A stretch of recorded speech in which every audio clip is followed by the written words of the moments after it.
फिलहाल जैसे आपने बताया कि स्थिति कुछ इस तरीके की है और लगातार जो है सरकार की तरफ से कुछ कदम उठाए तो जा रहे हैं, लेकिन इस बीच हमारे साथ आम आदमी पार्टी से प्रियंका कक्कड़ जुड़ गई हैं। प्रियंका जी, बहुत स्वागत है आपका। और बहुत दुख के साथ ये कहना पड़ रहा है कि सरकार लगातार कवायदे तो करने की कोशिश करती है, लेकिन अगर हम जमीनी स्तर पर देखें तो कुछ भी नहीं दिखाई देता है। AQI 500 से ऊपर है, जो कि बेहद ही खतरनाक स्थिति में है। और मैं इस बात को कहने से गुरेज भी नहीं करूंगी कि एक इमरजेंसी सिचुएशन है। ऐसे में सरकार जो है आगे क्या कुछ प्लान लेकर आ रही है? कृत्रिम बारिश को लेकर चर्चा हुई है, लेकिन आरोप प्रत्यारोप से बढ़कर जरूरी ये नहीं हो जाता है कि कोई ऐसे ठोस कदम उठाए जिससे कि ये समस्या ही खत्म हो जाए। देखिए, दिल्ली में तो हमने बहुत long term short term measures लिए हैं और आपको पता होगा कि इस बार पंजाब में भी कितना 77% लगभग 2021 के मुकाबले में, जहां 71,000 पराली जलने की घटनाएं सामने आई थी, आज वो आंकड़ा 8,404 का रह गया है। ये हमने अपने बहुत प्रयास किए, जमीनी स्तर पे बहुत काम किया, तभी ये हो पाया। पर ये एक नॉर्थ इंडिया की प्रॉब्लम है, ये एक इमरजेंसी प्रॉब्लम है। आप खुद भी दिखा रही हैं कि कैसे सराउंडिंग एरियाज भी प्रदूषण से ग्रसित हैं, मुजफ्फरनगर भी, भिवाड़ी भी, रोहतक भी, भिवानी भी। ये इसलिए हो रहा है क्योंकि इस बार मध्य प्रदेश ने सबको ओवरटेक कर दिया प्रदूषण, पराली प्रदूषण के मामलों में। वहां पर 10,000 से ऊपर घटनाएं आई हैं। वहां की सरकार कब जागेगी? यहाँ दिल्ली में हम एक इमरजेंसी मेजर के तौर पर बार बार चिट्ठी लिखी है गोपाल राय जी, हमारे पर्यावरण मंत्री ने, केंद्रीय इन्वायरमेंटल मिनिस्टर को, पर कोई जवाब ही नहीं है। वो व्यस्त है प्रधानमंत्री मोदी को रीट्वीट करने में, उनका कोई बयान सामने नहीं आया। उनको प्रदूषण से कोई मतलब नहीं है। प्रधानमंत्री मोदी ने इस पर चुप्पी साध रखी है। ये एक इमरजेंसी सिचुएशन है जो पूरे नॉर्थ इंडिया को ग्रिप किया हुआ है इसने। और अकेले अगर हम, दिल्ली की सरकार काम करती रहे, पंजाब की सरकार काम करती रहे, पर जब तक उत्तर प्रदेश, राजस्थान, मध्य प्रदेश, हरियाणा ये लोग नहीं जागेंगे, तब तक हवा के हम बैरियर्स क्रिएट नहीं कर सकते दिल्ली के आसपास कि यहां से हवा दिल्ली ना आए। देखिए, इसमें कोई दो राय नहीं है प्रियंका जी कि सबको समन्वय बना के चलना होगा। और जाहिर तौर पर आपने ये बहुत महत्वपूर्ण बात कही कि सिर्फ दिल्ली ही नहीं, बाकी राज्यों में भी हालात खराब हैं, तो ऐसे में समन्वय बनाना तो जरूरी है।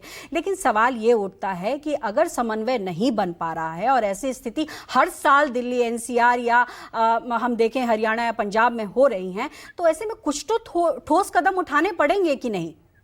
अगर सुप्रीम कोर्ट की बात अगर हम यहाँ पर कोट करें तो सुप्रीम कोर्ट ने यही कहा कि अगर आपको ग्रैप लागू करने में इतना वक्त क्यों लग गया, जब AQI 300 से ऊपर चला गया था, तभी क्यों नहीं ग्रैप 3 लागू किया गया, ग्रैप 4 लागू किया गया? नहीं पल्लवी जी, उस सबकी एक निर्धारित सीमा होती है, उसी हिसाब से ग्रैप लागू होता है। हम सुप्रीम कोर्ट की सारी गाइडलाइंस का पालन करते हैं। इकलौती आम आदमी पार्टी की सरकार है जो आपको प्रदूषण पे काम करती दिखेगी। किसी और स्टेट में ना तो इन्होंने बैन किए हैं व्हीकल्स जो प्रदूषण करते हैं। ये चोरी छिपे पेड़ काटते हैं, पकड़े भी गए थे LG साहब अभी रिसेंटली सुप्रीम कोर्ट में। आप देखिए महाराष्ट्र की स्थिति क्या हो रखी है। मेरे पास ये शायद साफ स्क्रीन पे दिखेगा नहीं, महाराष्ट्र में AQI इतनी बदतर स्थिति में पहुंच गया है। तो भाजपा को जागना होगा, साथ मिलकर काम करना होगा। हम उनको पिछली अगस्त से लगातार, उससे भी पहले से चिट्ठियां लिख रहे हैं कि बैठो समाधान निकालते। वो लोग आते ही नहीं। कल इतनी महत्वपूर्ण मीटिंग थी, वो लोग आए नहीं। बहुत जरूरी है कि मध्य प्रदेश में क्यों अचानक इतनी घटनाएं बढ़ गई, इसका जवाब देना पड़ेगा भाजपा को। अपनी जिम्मेदारी से भाग नहीं सकते।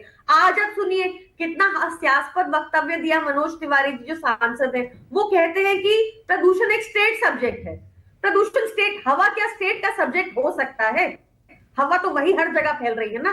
तो ये ऐसे वक्तव्य देने के बजाय उनको बैठना चाहिए, समाधान निकालना चाहिए, क्योंकि फेफड़ों को नहीं पता कि ये भाजपाई फेफड़े हैं या देखिए, इस तरीके के जब बयान आते हैं प्रियंका, तो मैं तो फिर यही कहूंगी कि दूसरे पर आरोप लगाने से हमेशा ही बेहतर होता है कि अपने राज्यों में लगातार काम करें। और शायद अगर अपने राज्य में अगर कोई काम करेगा तो ऐसी स्थिति पैदा नहीं होगी। मैं आऊंगी आपके पास। इस बीच में अमिताभ का रुख कर लेती हूँ। अमिताभ, जैसे प्रियंका कह रही थी कि कहीं ना कहीं बाकी राज्यों के वजह से ही दिल्ली पर इतना ज्यादा AQI है, तो अगर मैं बिहार की बात करूं, देखिए CAQM के जरिए ही ग्रैप लागू होता है और इसमें बहुत सारे प्रावधान हैं। और क्या इन प्रावधानों को राज्य सरकार मानती है, फॉलो करती है? क्योंकि अभी थोड़ी देर पहले आपने जिक्र किया कि बिहार में स्कूल बंद नहीं किए गए हैं, जबकि AQI 450 से ऊपर है।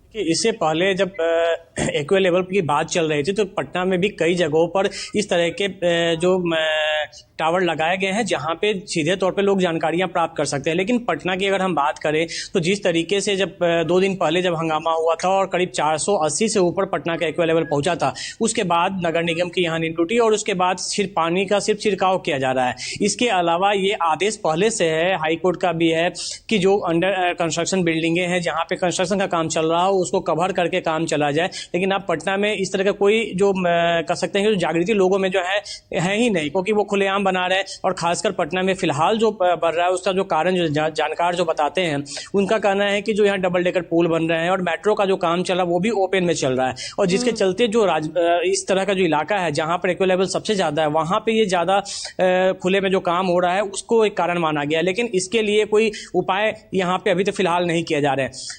सिर्फ पटना की ही बात नहीं करें, पटना से सटे हुए जो इलाके हैं, मान लीजिए हाजीपुर का है, सोनपुर का, ये कोशिश कर रहा है कि तमाम जगहों की तस्वीर दिखाए और कोशिश करे कि सरकार जागे और कोई महत्वपूर्ण कदम उठाए। प्रियंका जी, एक सवाल ये भी मन में इस वक्त उठ रहा है कि बेशक जैसा उन्होंने कहा कि बिहार में स्थिति ऐसी है, फलाना जगह स्थिति है, आपने भी जिक्र किया कि पंजाब में बहुत कमी आई है पराली जलाने की संख्या में, लेकिन जल तो अभी भी रही है ना। और एक आइडिया आप लोग लेकर भी आए थे कुछ साल पहले की मैं बात करूं अगर, तो कुछ बायोडिग्रेडेबल टेक्निक्स थी जिसके जरिए कि पंजाब में जो पराली जलती है और जिससे धुआं उठता है वो कम हो सकते हैं। उस टेक्निक पर क्या कुछ काम हो रहा है इस वक्त?